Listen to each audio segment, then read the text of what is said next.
Let's talk to Alp Mehmet. He's chairman of Migration Watch UK and joins us. Good morning to you. Good morning, Julia. Thank you very much indeed. I mean, it is absolutely fascinating how this debate has continued. Let's talk first of all about legal migrants, because, again, Keir Starmer in his speech to the CBI yesterday absolutely turning on his heel on all his previous statements he's made, not as a Remainer, about the case for free movement of labour, but actually basically disagreeing with the CBI chief, who also, I think one would safely say, was a staunch Remainer, on the view of whether we should be relying on foreign labour.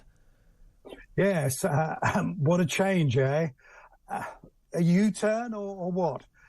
The fact is that he's absolutely right. We do need to wean ourselves, or employers do need to wean themselves off cheaper foreign labour.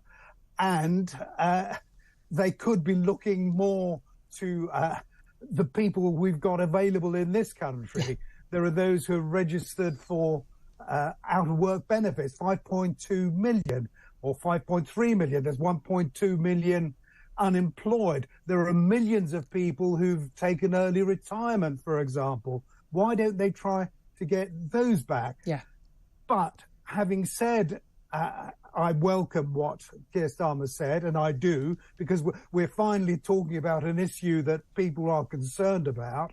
The fact is that he's not really saying very much that's different to what the Conservatives were saying in 2019. No, indeed. But of course, anyone saying what they said in 2019 was xenophobic and racist, weren't they, for not what? And everyone should know about how you're being racist against other white people coming from Europe. But again, the key argument here is an economic argument. Yes, you can bring loads of new foreign labour in, and you can increase GDP that way. But is it better GDP per capita? You've got more people. An unskilled worker coming in on a low wage doesn't add anything to our economy more than they drain our economy in terms of needing a house, schools for their kids, NHS treatment, and all the rest of it.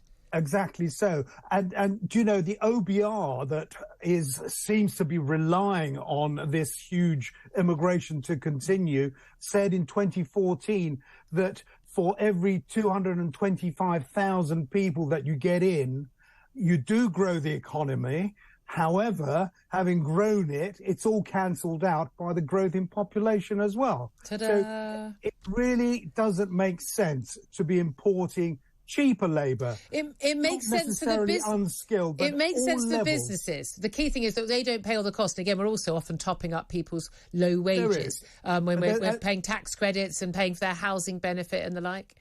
Indeed, all that. But in fact, if, for example, let me just give you one example, the shortage of occupation list, which has been mentioned, so that you can make the case that there is a shortage in a particular area, and you can bring them all in from abroad without any limit, frankly. Well, the fact is that that's already possible, but if you get people onto the shortage of occupation list, then you can pay them 20% less. Ah, there you are. I wonder where that motive is. Look, we're short. Well, Alp, I'm going to interrupt you very rudely. Apologies. We're short for time because I want to talk about illegal immigration. I do think people getting on dinghies over the channel is illegal immigration, whatever some of the bleeding hearters seem to think. Manston Migrant Processing Centre, which was the subject of pretty much every headline for weeks on end, packed out with thousands of people who weren't supposed to be there more than 24 hours there for weeks. They've all now gone. That centre is now completely empty. Where have all those migrants gone? Have gone into hotels. There's something like 40,000 in hotels at the moment. But I wouldn't hold my breath that it's going to remain empty for very long, frankly. All we're waiting for is the next calm bit of weather, and then I'm afraid there's going to be another surge because there are thousands on the other side of the channel waiting to come over. And we are going to hit 50,000 channel migrants this year, aren't we? Well, at some point we will, certainly. Whether that's going to be over the next few weeks, I don't think so. But nevertheless, we will hit 50,000 and go way beyond that for the 12, 13 months after the beginning of the year.